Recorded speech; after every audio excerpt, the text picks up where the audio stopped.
This platform gave you the ability to come up with a design, put it on a t-shirt, and then run ads to it. I happen to have really good ideas. And well, I think persistence is the most valuable thing that we have, because there's a lot of people that are probably a lot smarter than me that have done way less because they give up too soon. I would say be happy on the journey. Don't set the expectation, I'll be happy when, or I'll do that when all these things are achieved.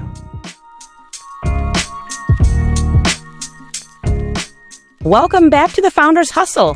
This podcast is all about talking with founders and hearing about their entrepreneurial journey, including lessons they've learned along the way. Today, I'm joined by Matt Stafford, a true entrepreneur who went from pouring commercial concrete to selling t-shirts to owning salons. After decades of building businesses, Matt made the leap into e-commerce and hit a challenge every founder knows. Revenue can grow while profit quietly disappears. That's what led him to starting his current company, Build, Grow, Scale, where he helps businesses find the hidden leaks. So let's get in. I'm very excited to talk with Matt and hear about your backstory. So welcome, Matt. How are you doing today? Doing great. Thanks for having me. I'm looking forward to the conversation. Yeah. Well, in pre-show, we talked a little bit about your background, and not once, not twice, but more than a handful of times you've started different businesses. And if memory serves me, the concrete business was your first business that you founded back in your teenage years. Is that correct? Yeah. What happened was I bought the business of the gentleman that I was working for when I graduated, and then grew that into, it started off being construction around the lake shores, building seawalls, and then we started adding concrete, and grew into a commercial concrete business that lasted about 23 years. Wow. And how old were you when you first bought into the business? I was 19. Okay. 19 years old, yeah. And what the heck did you know about business at that time, at the early age of 19?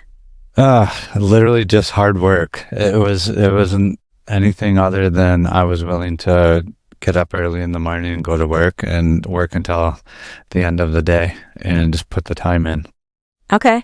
So at 19, you probably, I'm going to assume, hit a few road bumps along the ways. Do you remember any early on things like, oh my gosh, what am I doing? Or like, what was your first lesson at, 19, 20 years old that you learned? I would tell you that it was learning to be a good communicator, because everybody that worked for me was older than me. And so it was much harder to get people in their late 20s or early 30s to listen to a 19-year-old or 20-year-old, young person. And so, yeah, communication really was key. And so at 19, you're discovering that. Did you do anything specific, or what did you notice, or what tactic did you use to gain confidence amongst the older crew that's working for you? I would say that my theory was always don't ask them to do something that I wasn't willing to do. So I would, in my head, as long as I worked as hard as they did alongside them, then there wasn't too much else that I could do other than, like I said, just be complimentary and actually listen to them for their advice too, because they had more experience than I did at that point. Yeah, that's really good. So the empathetic listener, and yeah, great job. So you said that you're in business for 23 years. Tell me about the end. Did you sell out, or what? I did. I sold it to one of my employees that worked for me when I decided to go full-time online and made the move into that. I sold it to him over like a 3 or 4 year contract. Okay. And it gave me the ability to take my time and really work hard at what I was doing next. Excellent. So after you sold the concrete business, you did a few different endeavors before your current one. Can you just briefly describe the backstory behind that? Yeah, the two salons were actually started while I had the concrete business, because living in Michigan in the winter, it was difficult, and you didn't pour a lot of concrete because the cold. So I had a couple of tanning salons, and those did really well in the winter. So it kind of gave me something to do in my off season.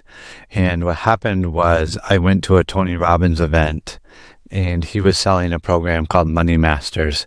And what it was a monthly DVD and a booklet that he would mail you. And it was all about people selling stuff online. And at that point, I was on the road about 200 days a year. We're traveling all over the country, pouring big slabs for the big box stores like Menards and Walmart and Home Depot and Lowe's, etc. So in that process, I was like, wow, if I could work online, I could not have to travel so much. So that was kind of when I set the goal to be like, in 5 years, I want to be 100% online, and just started trying things out until I found the t-shirt business. Interesting. So the t-shirt business, so you went to the Tony Robbins conference, which kind of got you interested into the e-commerce world. And then the t-shirt business was your first foray into it. Yeah. I actually tried SEO and didn't like it. And then found this t-shirt, in Facebook marketing. People were selling stuff and running ads to it. And this platform gave you the ability to come up with a design, put it on a t-shirt, and then run ads to it. The more you sold, the cheaper they would fulfill it. And I happened to have really good ideas and created a small group of guys that was like, I think there were 6 of us in there. And I ended up doing about $15 million worth of t-shirts in the first 3.5 years. 15 million? Yeah. Yeah, it was crazy. All right. So, and did you say that you had a partner with that? No, we just created a Facebook group, and I invited 5 other guys, and we all just kind of shared what was working for us. So I just figured a rising tide raises all ships, and if I could share what I was learning and they could share what they were learning, we would all do better. And what happened was 4 of them had jobs when they started, and me and one other person were self-employed. And within 60 days, all of them had quit their job and had made more money in 60 days than they did their job the whole previous year. So it worked out really well for all of us.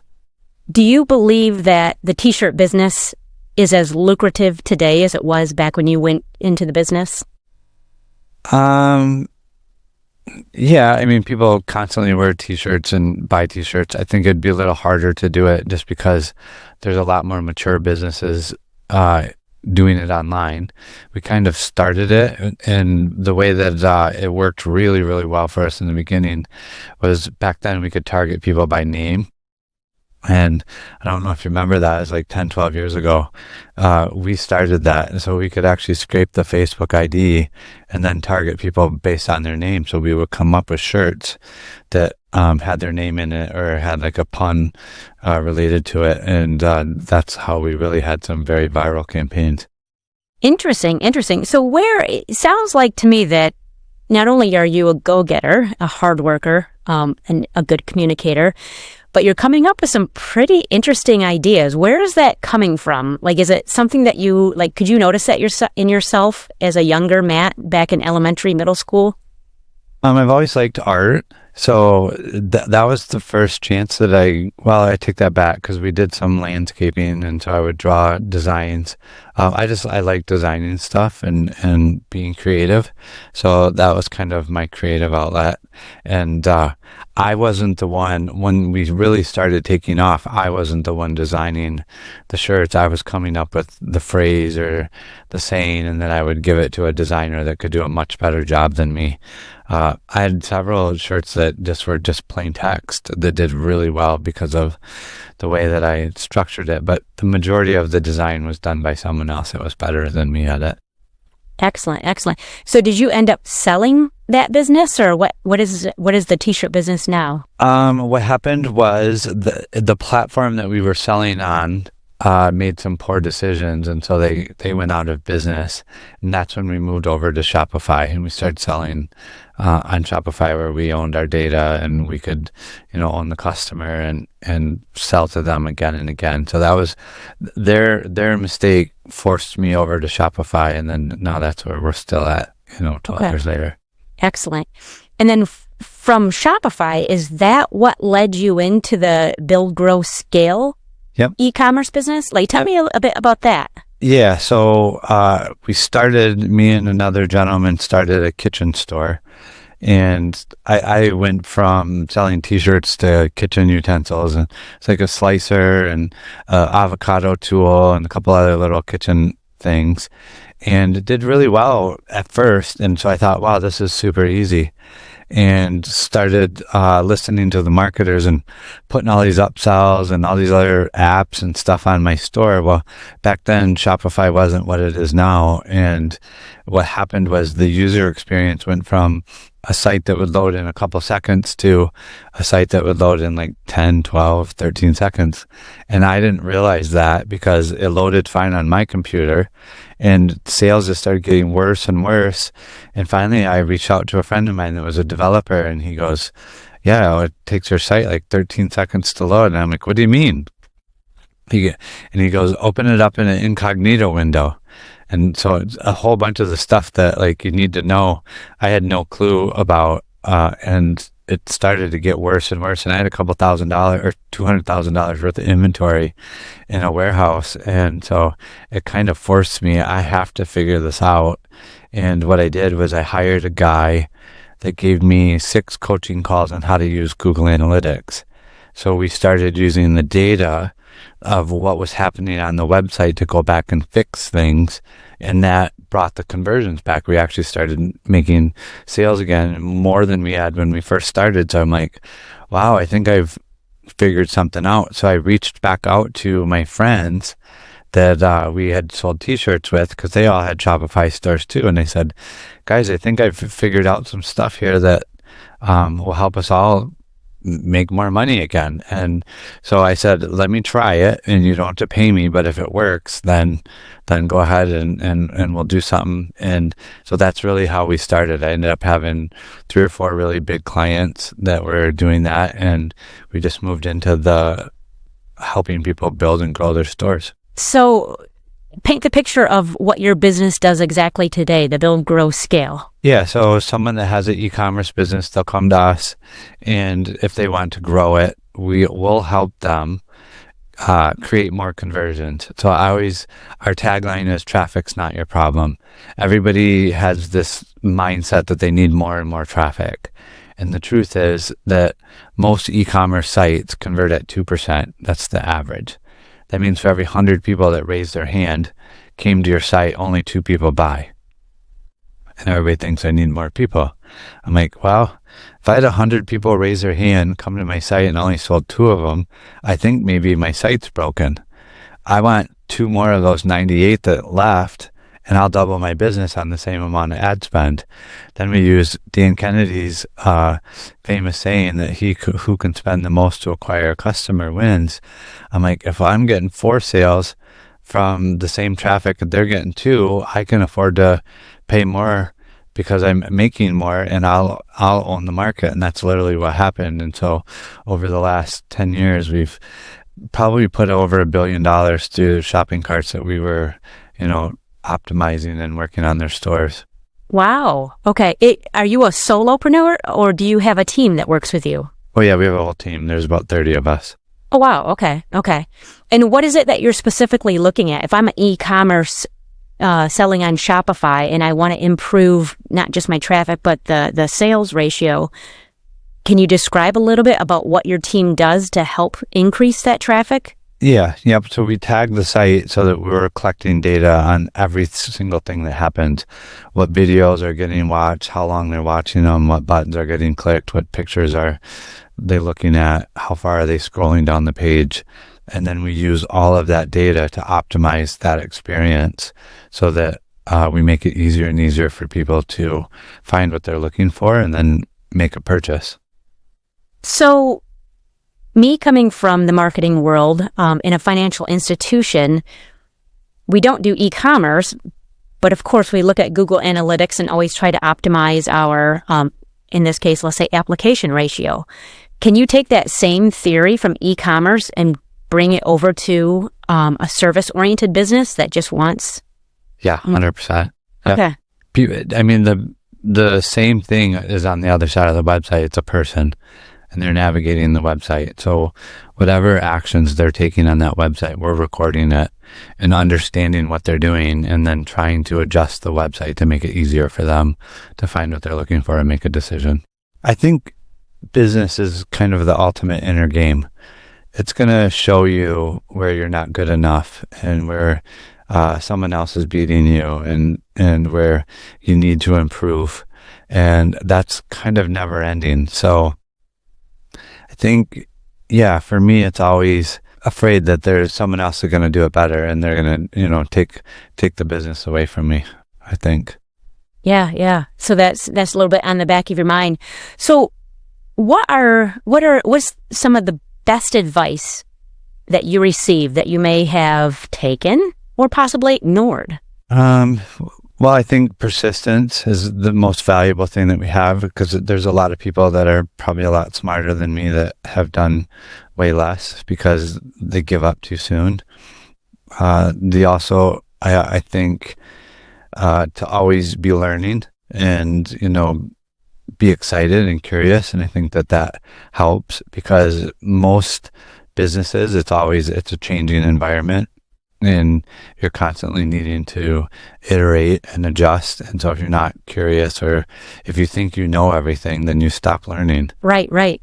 And talk to me a little bit about delegation. I've been hearing from a lot of entrepreneurs, utilizing that word, that you've got to learn to let go of the control. Has delegation ever been an issue for you, or are you pretty good at it? I'm not a micromanager at all. So typically I would say that I probably err on the other side of, I tell them what I want them to do, and then I don't actually find out that they're not doing it until it's already become a problem.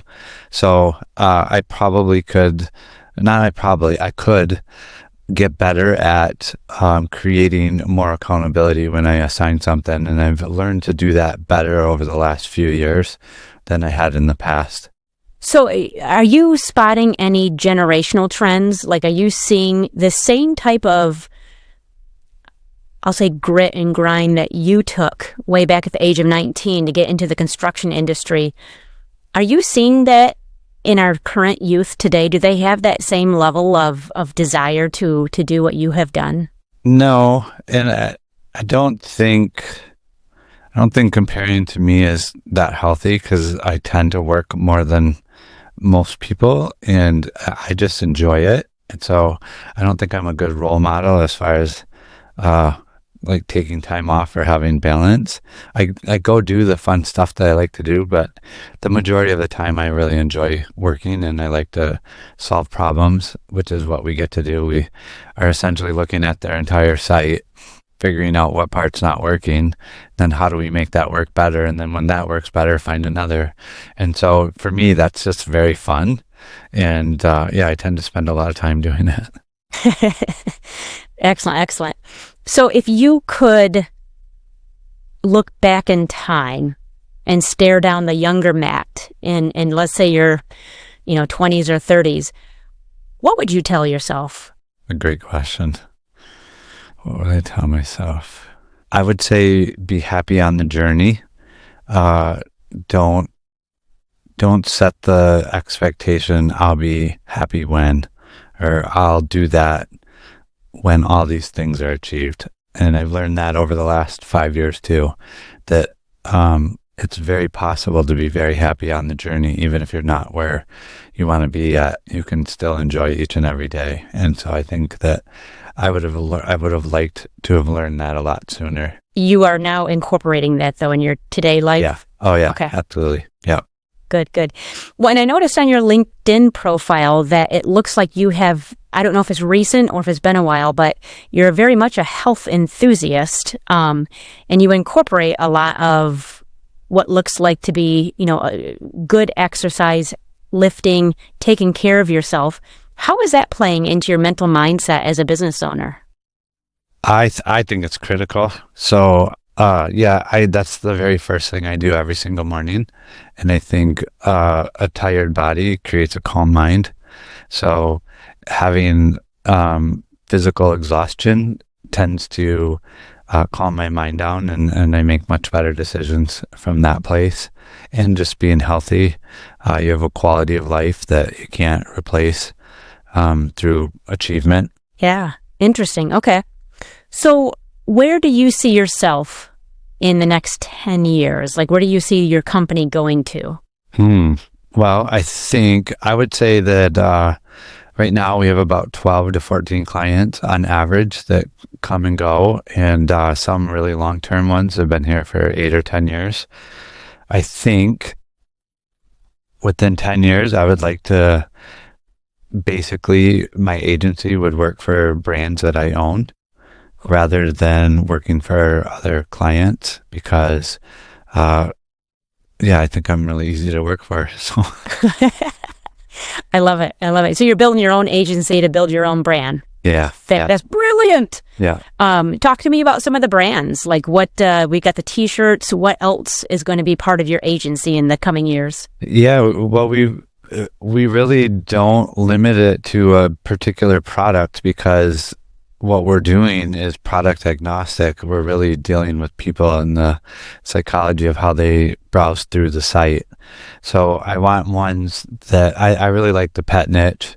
I think people irrationally spend money on their pets, and I've put a lot of time and thought into why that is, and I just think that's probably the only place that most people nowadays get unconditional love. And so they spend a lot of time and a lot of money on their pets, and there's a lot of consumables. So I think the business metrics in that arena is very favorable for a lot of people to win. So the pet business. All right. You see yourself getting into the pet business? Yeah. We already have a little bit. I have a site called Cause for Paws, where we help shelter dogs get find homes. You really are a hard worker. You've got things going everywhere. I don't know how you're doing this, but you are. And it sounds like you're successful at each one of them. Yeah, we have good people. I have good people around me. Wow, that's fantastic. No, you sound very legitimate, like the entrepreneur that everybody wishes they could be, basically. Well, good. Well, tell us who your perfect client would be. Typically, they're doing about $250,000 a month.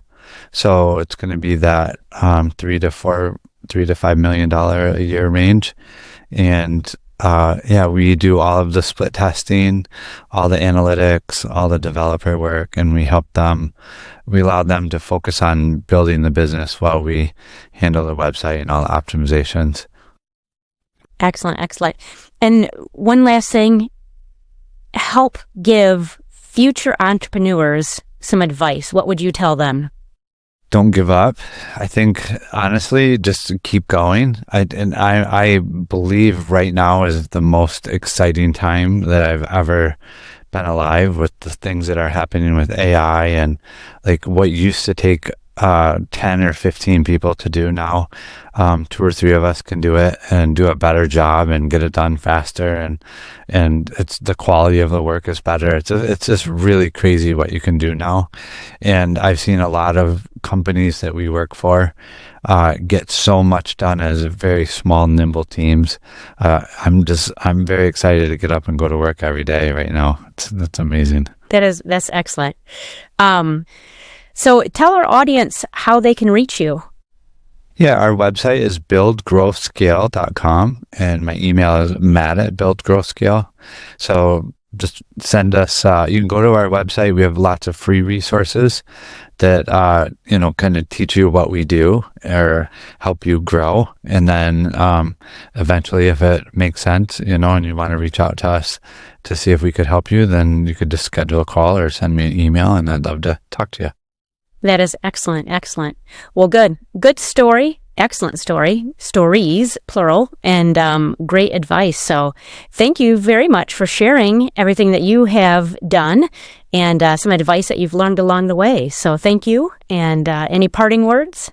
Just thanks for having me. I enjoyed the conversation. Yeah, you bet. Thank you, Matt. Thank you for tuning in to this week's Founders Hustle. I would absolutely love to know what resonated with you the most from today's guest. Go ahead and drop me a comment if you're watching this on YouTube. Also, if there's a future topic that you'd like me to touch on, go ahead and drop that in the comments as well. But no matter where you're watching or streaming your favorite shows, hit that subscribe button. Follow me on social media. Tell a friend about this. I would love the support. But in the meantime, keep living, keep growing, and keep hustling because you are meant to do great things. See you next week.